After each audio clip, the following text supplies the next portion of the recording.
My name's Daniel Steinhardt, and I've been playing, really, got my first guitar when I was 3, so 50 years.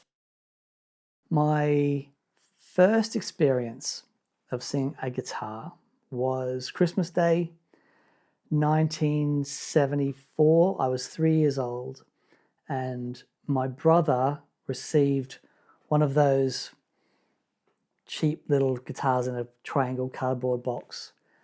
And he pulled it out from the tree, opened up the box and hit the strings. And the minute that I heard that sound, I had a complete meltdown. Turns out that my mum was learning to play guitar when she was pregnant with me and only stopped when she couldn't hold the guitar anymore.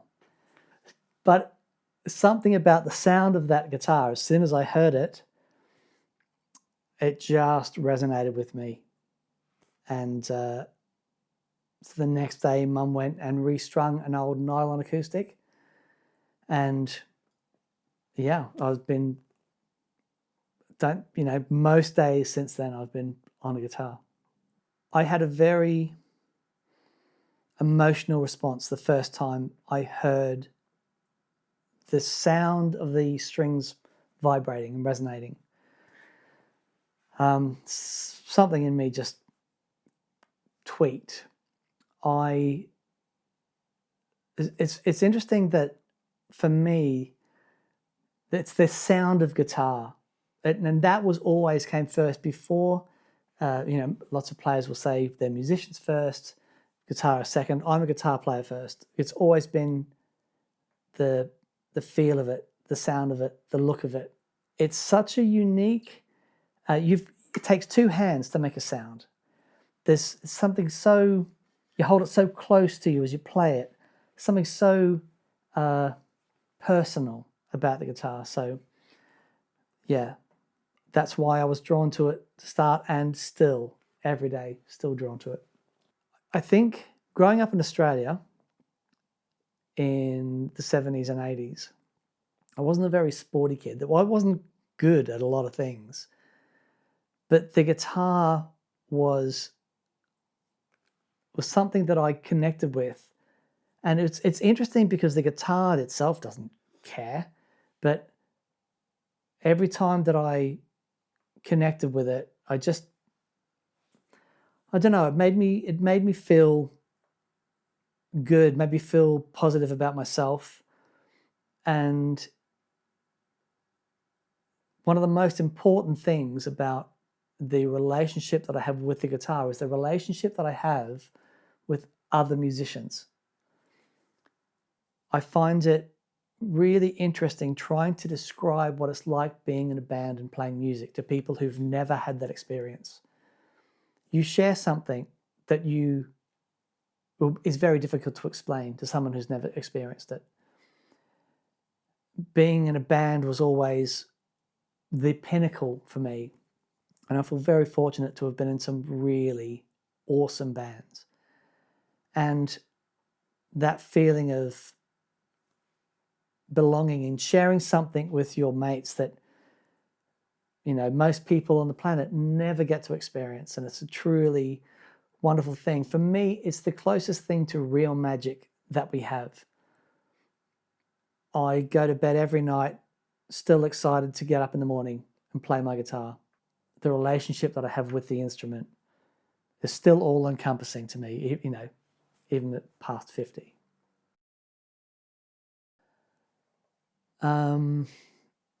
I was 19 years old, and so this is a very poignant thing. I was 19 years old, and my dad was dying of bowel cancer. And he was very ill. And he got to a point where he couldn't talk anymore. And I had my classical was there, and I picked up the guitar. And I played it, and he drifted off to sleep and never woke up. So, yeah, it was a moment I'll never forget.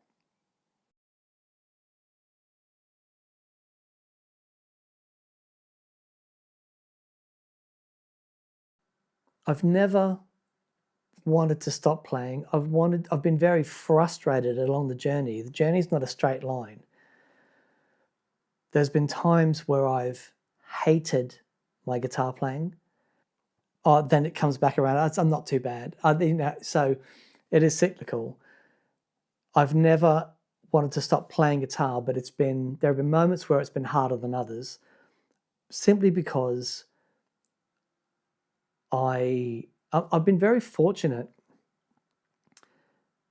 to be around some of the best musicians in the world.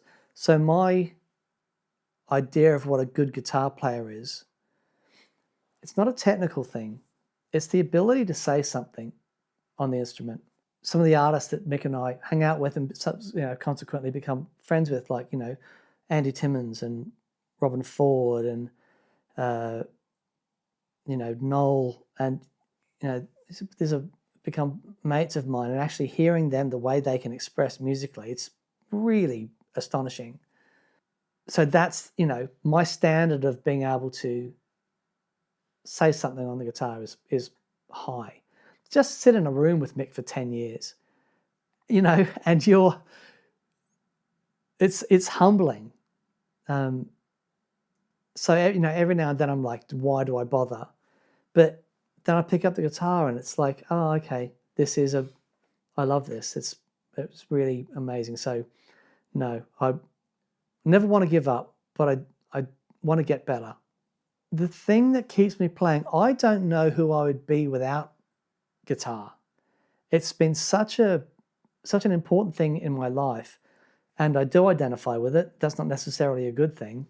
The most important thing is I still love it. I still look forward to playing guitar every single day. We feel very blessed that at TPS we're in a situation where we can turn up amps and play loud, and it is still so much fun. So why the guitar as opposed to any other instrument? I think, and I'm not saying this to be modest, I think I'm creative, and I think I have a creative mind. I don't think I was that musical. I've got very musical members of my family and been around very musical people, so I know what being really musical is like. But I loved the guitar, and the musicality came later for me. It was the physicality of it. It was the actions that you had to create to make a noise and to say something, and being able to get to a point where you have some sort of dominion over the sounds that the guitar makes. Also, the guitar is so cool where I so wasn't. And I thought maybe some of that could rub off on me. It never did. But I mean, look at that. Isn't that just the coolest thing you've ever seen? I just think they are such incredible things just to be around. You can be whoever you are and come to the guitar and be truthful and just be yourself.